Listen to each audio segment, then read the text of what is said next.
अपनी मंजिल का रास्ता दूसरों से पूछोगे तो भटक जाओगे, क्योंकि आपकी मंजिल की अहमियत जितनी आप जानते हो उतनी और कोई नहीं जानता।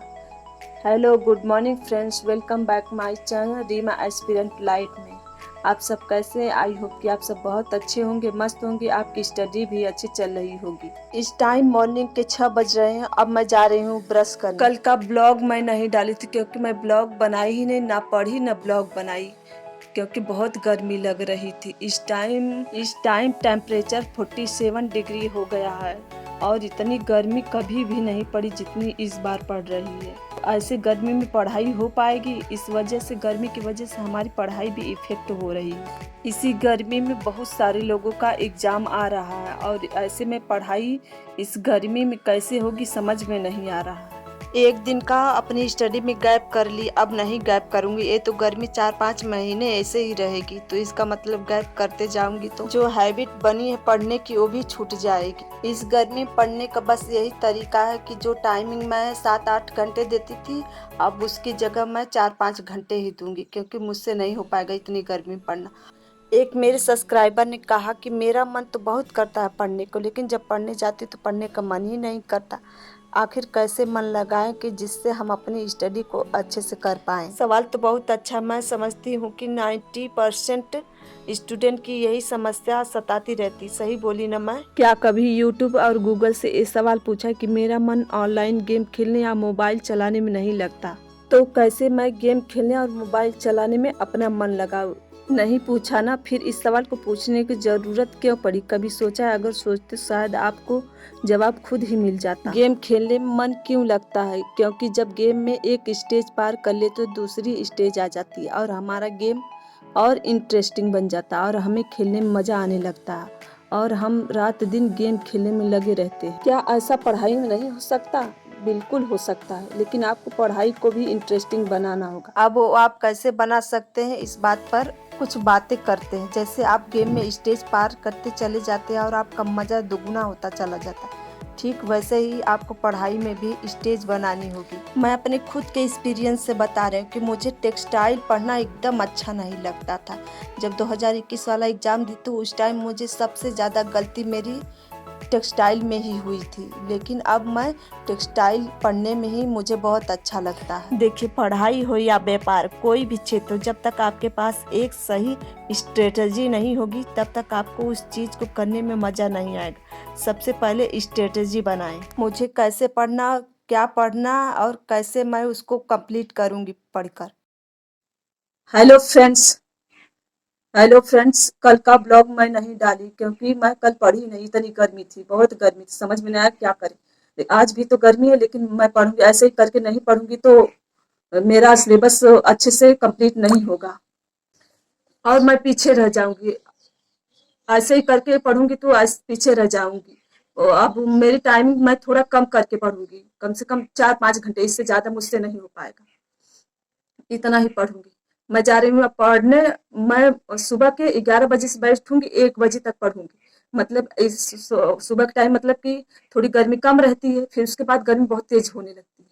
तो ऐसे ही पढ़ूंगी। अगर काम हो जाएगा तो 10 बजे से भी बैठ जाऊंगी घर का। तो ऐसे ही करके पढ़ूंगी तभी हो पाएगा। ऐसे नागा करूंगी पढ़ने में तो मेरा ही काम गड़बड़ होगा।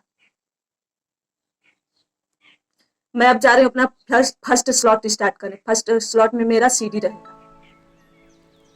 चलिए स्टार्ट करते हैं अपनी स्टडी।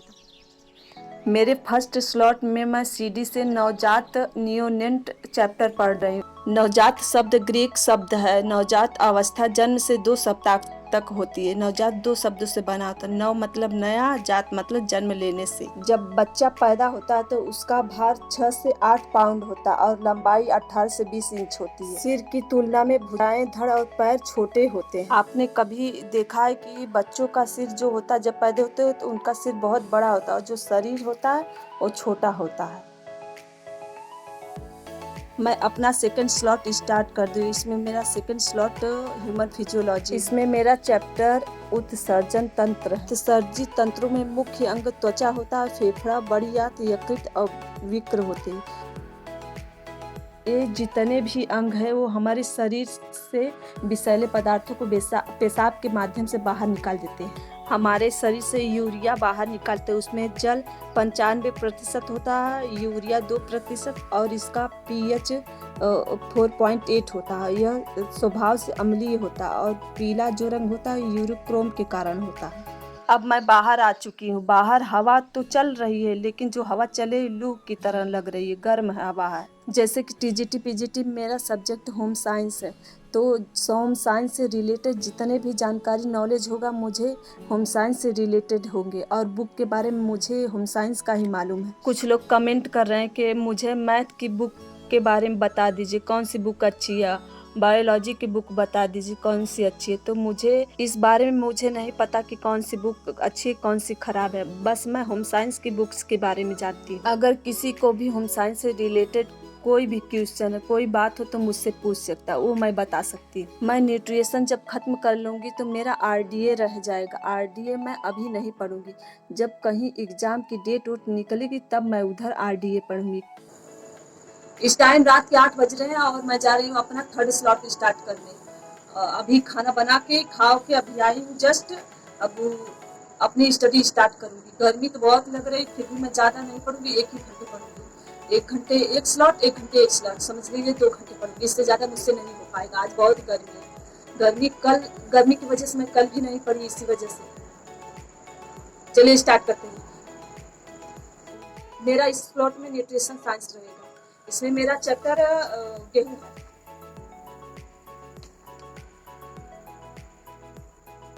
मेरा चैप्टर गेहूं। इस चैप्टर से एक क्वेश्चन पूछा गया था, इसमें पूछा गया था गेहूं का चोकर उसके किस स्तर में होता है, तो इसका राइट आंसर पेरिकार्प हो जाएगा। वैसे तो गेहूं के 3 परत होते हैं, एक परत हो जाएगा पेरिकार्प, एंडोस्पर्म, एम्ब्रियो। पेरिकार्प में भी 2 परत है, उन दोनों परतों में भी 2 परत है। ऐसे करके इसमें बहुत सारे परत पढ़ना है। गेहूं में 9 से 10% प्रोटीन होता है। गेहूं का प्रोटीन अपूर्ण होता है, इसमें लाइसिन और थियोनिन का अभाव होता है। जब गेहूं को मैदा का रूप दिया जाता है तो उस टाइम थायमिन सर्वाधिक नष्ट हो जाता है। चोकर गेहूं के पेरिकार्प से प्राप्त होता है। न्यूट्रिशन का एक चैप्टर गेहूं जो मेरा कंप्लीट हो गया। अब मैं जा रही हूँ टेक्सटाइल पढ़ूंगी।